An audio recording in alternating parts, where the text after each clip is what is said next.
Good morning. Thank you for joining me today for Monday morning devotion.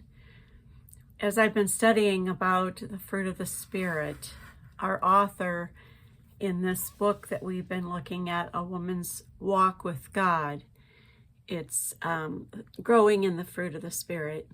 There's a section of the book that talks about Jesus and how he produced the fruits of love, joy, and peace. Often we like to compare ourselves with others and we think, that we have love or joy or peace and we have more or less than someone else. And sometimes we use this as an excuse that no one knows what it's like to be in our shoes. No one knows what it's like to be me, and how hard it is to have love, how hard it is to have joy, how hard it is to have peace in my circumstances. But when we look at Jesus' life, we have literally no excuse. And I just want to look, just as a quick review, when we talk about love, we realize that the need for love is created by ill treatment, by hostility, by abuse, by hatred. When we're faced with those situations, love shines the brightest. When we're faced with situations of sorrow and tribulation and tragedy, affliction and trials, the need for joy springs forth. And when we need peace, we find events that cause fear, terror, dread, panic, anxiety. That's when peace shines the brightest in those kinds of situations. And so we see in Jesus' life that he was treated wrongly by many people, even those he loved, like Judas.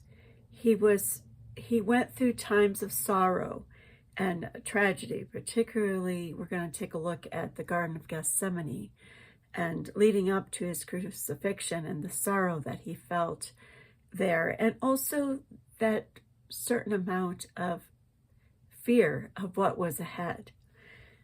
So now that we've done that quick review, I do want to look at the Garden of Gethsemane and how that Jesus, he prayed. Love is a sacrifice of self. We've said that before.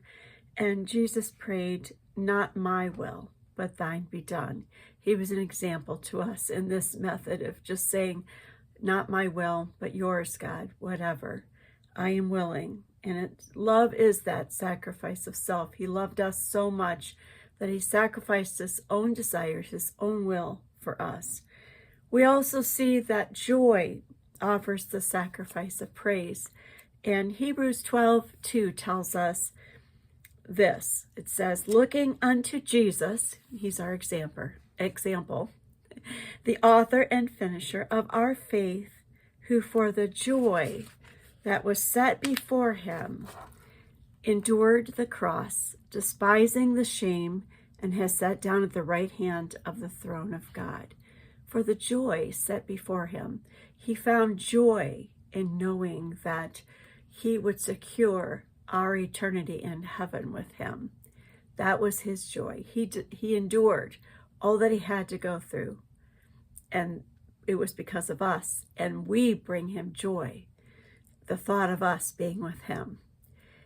Then the third attitude of peace comes with the sacrifice of trust. And Jesus, he just sacrificed his trust when he surrendered to the will of the Father. And when he had prayed 3 times, note 3 times he went back to the Garden of Gethsemane and prayed with anguish, with physical stress, surrendering his will to the Father. When he finally was done and he was finished praying, he got up, and in Matthew 26:46, he said to his disciples, "Let us be going."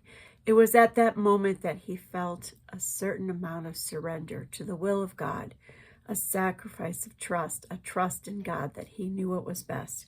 He had resigned to all resistance and surrendered to trusting in the Father's plan.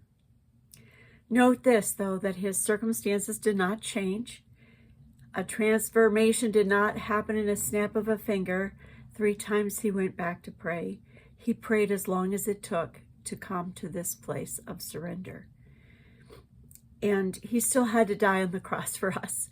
That there was no other option for us to receive our salvation. And what we learn from this is that there are many times in our life to have the love and joy and to the sweet peace that comes from surrendering to Jesus, we have to go back to our Garden of Gethsemane, no matter how long it takes.